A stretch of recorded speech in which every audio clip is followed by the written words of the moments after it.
muslimin, sadarilah bahwa cacian, kritikan di muka umum dan makian kita terhadap penguasa sungguh hanya akan memperburuk keadaan. Apakah Allah Subhanahu wa Ta'ala akan merubah keadaan penguasa apabila kita mencaci-caci mereka? Atau sebaliknya, apabila kita bersabar, mendoakan kebaikan bagi mereka, bukankah ada kemungkinan Allah akan memperbaiki mereka? Lalu mengapa kita memilih jalan untuk mencaci makinya? Apabila kita mencaci maki penguasa, apakah pahala yang kita dapatkan atau dosa? Sebaliknya, apabila kita mendoakan kebaikan bagi penguasa, pahala yang kita dapatkan atau dosa? Maka seorang yang berakal sehat tidak akan memilih jalan untuk mencaci maki penguasa yang ada. Apakah seorang mukmin akan mencaci dan memaki apa yang Allah takdirkan atasnya ketika tidak sesuai dengan seleranya? Maka ikhwani rahimakumullah, dengan ini, di hari kemenangan ini, di hari fitrah ini, kami tegaskan bahwa kami ahlu sunnah berlepas diri dari mereka yang turun ke jalan dan mencaci memaki para penguasa dengan menyerukan takbir.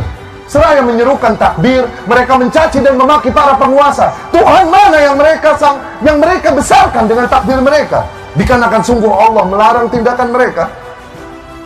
Kami berlepas diri dan mengingkari mereka yang turun ke jalan mengaku membela Al-Quran, namun dengan itu mereka menggunakan kata-kata kotor, menjijikkan, dilemparkannya kepada para penguasa. Al-Quran yang mana yang mereka maksud, mereka bela?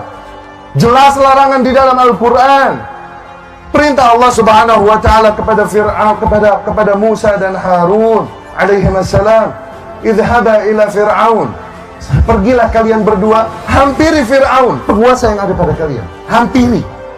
Wa qula lahu qawlan layyina, katakanlah oleh kalian berdua kepada Fir'aun kata-kata yang lembut. La'allahu yatadzakkar aw yakhsha, siapa tahu dengan itu dia menjadi insaf dan takut pada Allah. Apakah penguasa kita lebih buruk dari Fir'aun? Sehingga tak lagi kita menghampirinya dengan adab, namun dari jalanan dan mimbar kita memakinya.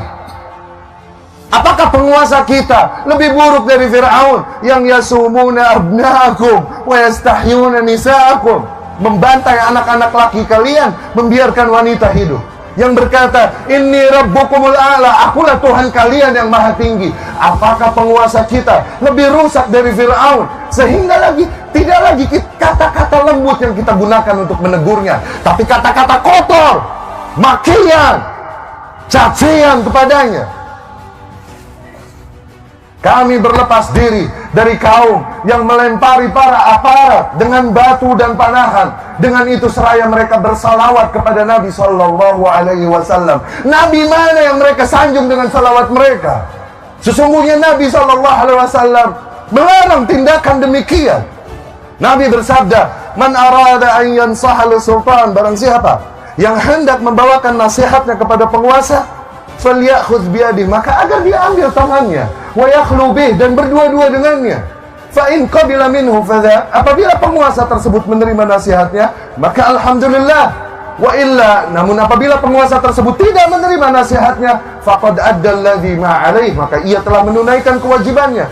Dia tidak memiliki hak memaksa kepada para penguasa. Dengan adab dan baik, seraya bersalawatan, mereka lakukan keburukan, kerusakan di muka bumi itu. Seraya bersalawat atas nama Nabi Muhammad SAW. Nabi yang mana yang mereka maksudkan dengan salawat mereka itu?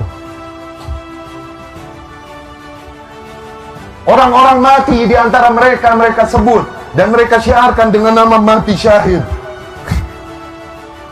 Dikarenakan tindakan yang mereka lakukan katanya adalah jihad fisabilillah. Sungguh para aparat yang berjihad menghalau kalian yang hendak membuat pintu kerusakan dan fitnah pada umat. Aparat yang berjihad, bukan mereka. Adapun yang mati di antara mereka, sebagaimana Rasul katakan, man mata walaysa ala unuqihi bai'ah. Di sabda lain Rasul sallallahu alaihi wasallam bersabda, man kharaja minat ta'ah, barang siapa yang membangkang kepada penguasa kalaupun hanya sejengkal, thumma mat, kemudian dia mati dalam keadaan itu, mata mitah jahiliyah, dia mati dalam keadaan bangkai jahiliyah. Syahid apa yang mereka maksudkan? Nabi mana yang mereka jadikan tuntunan untuk tindakan mereka? Di mana mereka dari anjuran Allah dan Rasulnya ini sallallahu alaihi wasallam? Ikhwati rahimakumullah, demi Allah banyak nilai yang ingin kami sampaikan.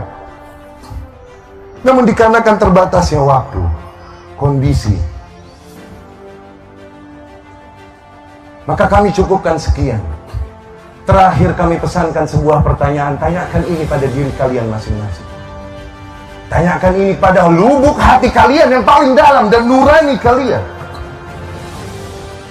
Apakah kebencianmu, kekecewaanmu kepada para penguasa yang ada padamu adalah alasan yang cukup bagimu untuk merusak keamanan dan menghancurkan persatuan negeri ini?